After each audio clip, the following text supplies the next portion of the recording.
Vaccine से पहले और बाद में क्या सावधानी बरतनी है, देश के दो बड़े डॉक्टर ने इसके बारे में जानकारी दी।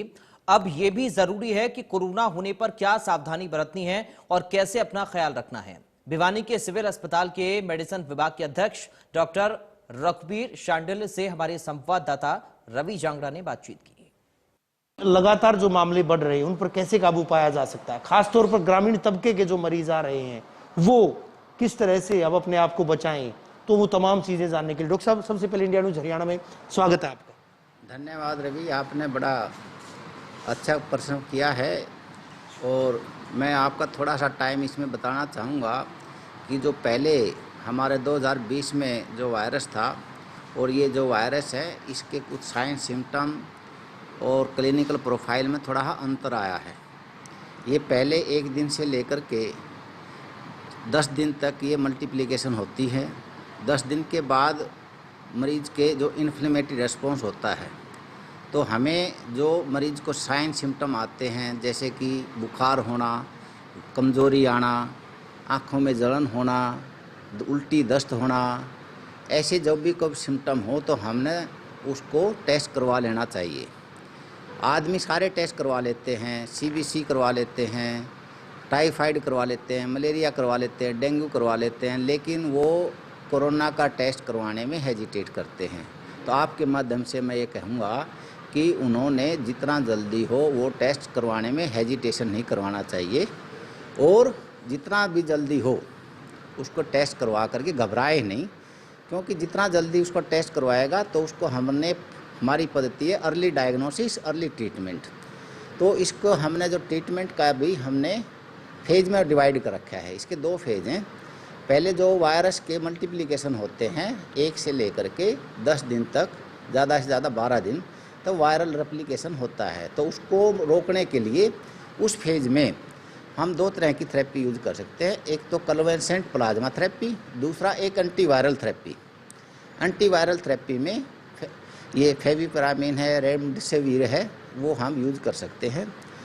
दूसरा ये है कि भाई जब दूसरा फेज लेट आते हैं तो उसमें हमने मार्कर करवाने चाहिए। मार्कर में जो है इंटरसिक्स-ल्यूकिन है, डी डाइमर है, CRP है, क्योंकि इनकी जो बढ़ते हैं तो हमने उसके अगर डी डाइमर बढ़ गया तो उसको हमने एंटीकोगुलेंट देना पड़ता है और आपको हिसाब से फिर हम उसका ट्रीटमेंट करते हैं, स्टेरॉइड देना पड़ता है।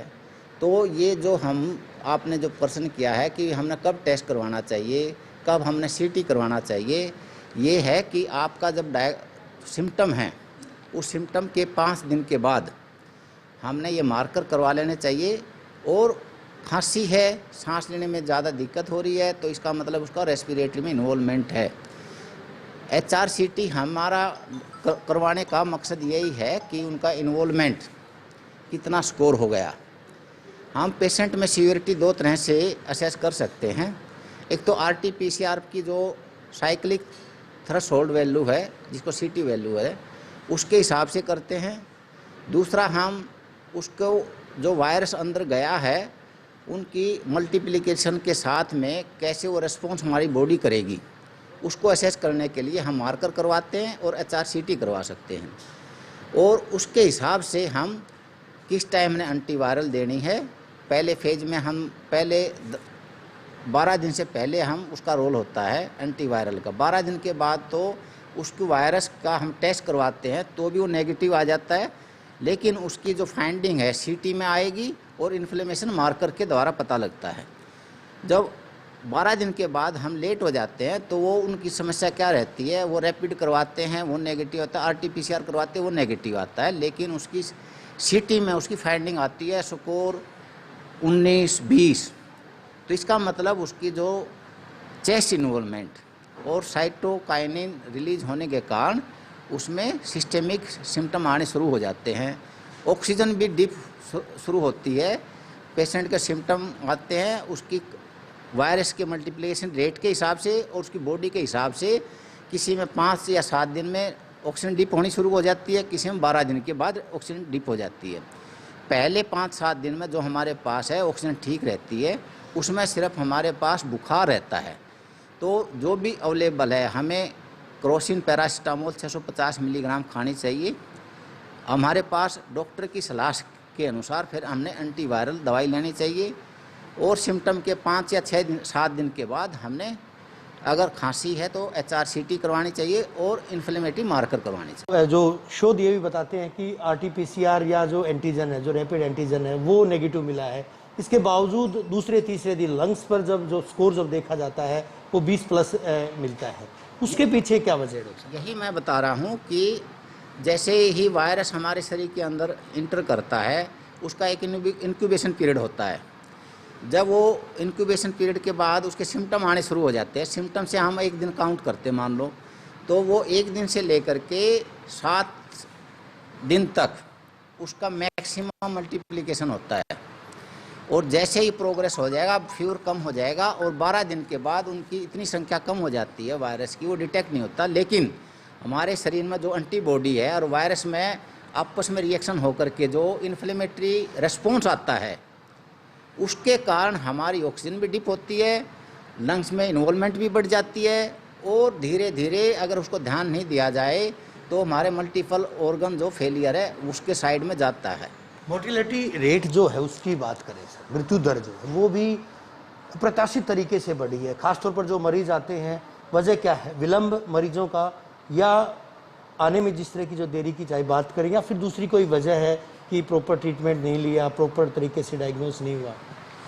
इसका भी मैं एक आदमी या एक कारण इसका नहीं है। सबसे पहले तो हमारी जो ज्ञान है कि हम समय पर ये बीमारी है इसको हम लाइटली ना लें।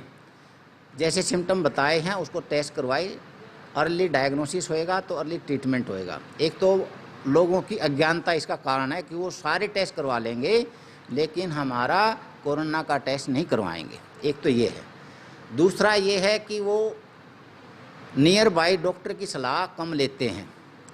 जो आप जो अनक्वालिफाइड हैं उनके कांटेक्ट में आकर के वो इधर उधर का ट्रीटमेंट लेते हैं। सही प्रॉपर उनको ना तो स्टेरॉइड की डोज मिलती ना एंटीवायरल की डोज मिलती। ये डोज कब शुरू की जानी चाहिए डॉक्टर साहब? ये सवाल है कि ये डोज जब डायग्नोज होने के बाद क्या इनको शुरू किया जाना चाहिए, या होम आइसोलेशन में भी, घर में भी? क्योंकि जब RT-PCR के सैंपल लिए जाते हैं 48 से 72 घंटे, वो मरीज जब तक उसका परिणाम नहीं आता है तब तक वो भटकते फिरते हैं या फिर किसी तरह कोई ट्रीटमेंट नहीं ले पाते। 3-4 दिन की अवधि के दौरान पूरा गणित बिगड़ जाता है। ये ऐसा है कि बुखार, जैसे कि आजकल हमने कोशिश करी कि रैपिड एंटीजन के मैक्सिमम टेस्ट हों, वो तो 5-7 मिनट में ही आ जाते हैं, लेकिन वो नेगेटिव होता है तो RT-PCR की 24 घंटे या 48 घंटे में रिपोर्ट होनी चाहिए। वो कोशिश कर रही है कि हमारी जो मशीन है उनकी संख्या बढ़ाई जाए, सैंपल की टेस्टिंग ठीक अच्छी करी जाए।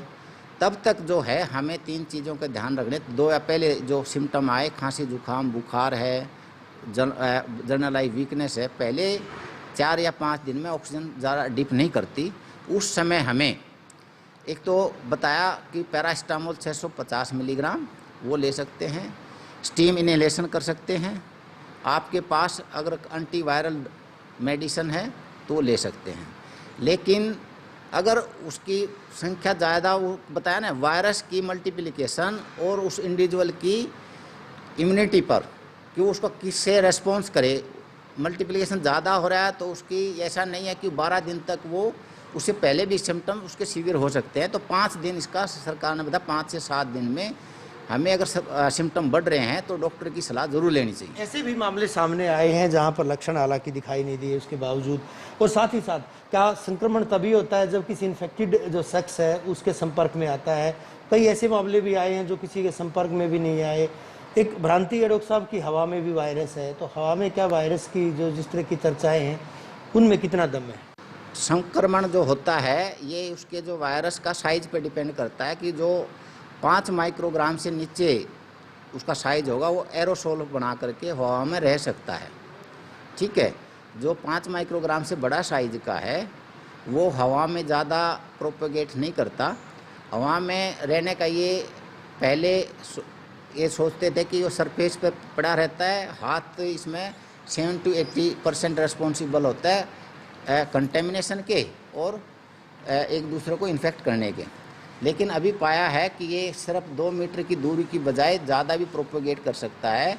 और इसका साइज का ये सिद्ध करना कि ये हवा में ये वायरस है या नहीं है, ये अभी तक कोई डॉक्यूमेंटेड कंट्रोल स्टडी नहीं है। फर्स्ट वेव की बात करें डॉक्टर साहब, फर्स्ट वेव में ऑक्सीजन की आवश्यकता कम पड़ी थी।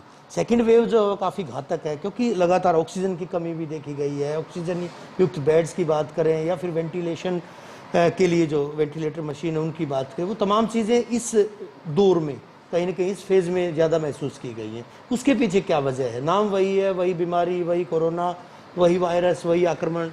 नहीं, ये जो वायरस है ना, ये स्ट्रेन अलग है, क्योंकि इसके जो इन्फ्लेमेटरी रेस्पॉन्स हैं वो बड़े घातक हैं। वो बड़े तीव्र से पेशेंट की लंग इन्वॉल्वमेंट और हाइपोक्सिया करके कॉम्प्लिकेशन में बढ़ावा मिल रहा है। और जब पेशेंट को हाइपोक्सिया हो जाता है और उसको ये पता लगता है कि मेरे को पास बेड मिलेगा कि नहीं, ऑक्सीजन मिलेगी कि नहीं, तो उसकी पल्पिटेशन बढ़ जाती है।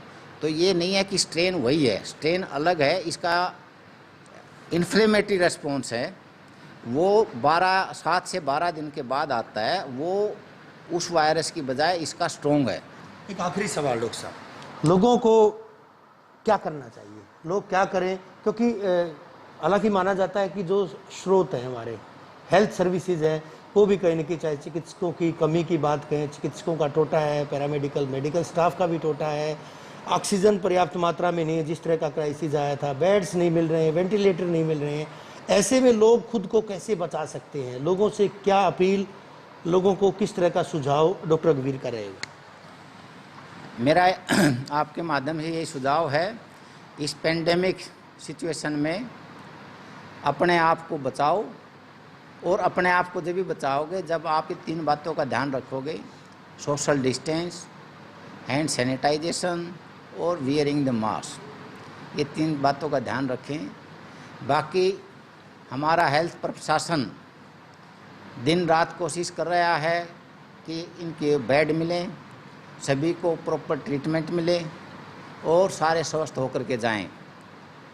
हमारे से यही प्रार्थना है कि हम आज हमारे जिला अध्यक्ष जो सिविल सर्जन के साथ मीटिंग भी हुई थी, जहाँ पर जो बेड बनने चाहिए थे वो बना रहे हैं, जहाँ गलत वार्ड बने थे उसको शिफ्ट करवा रहे हैं वहाँ से, ताकि लोगों को अच्छे एनवायरनमेंट में सही ट्रीटमेंट मिले।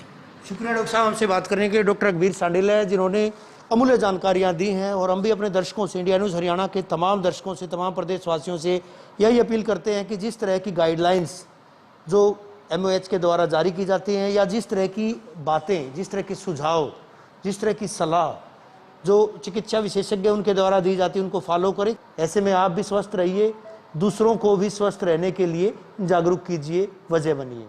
वीडियो जर्नलिस्ट सुमित अवस्थी के साथ रवि जांगड़ा, इंडिया न्यूज़। तो फिलहाल के लिए इस बुलेटिन से मुझे दीजिए इजाजत। बाकी खबरों के लिए आप देखते रहिए इंडिया न्यूज़।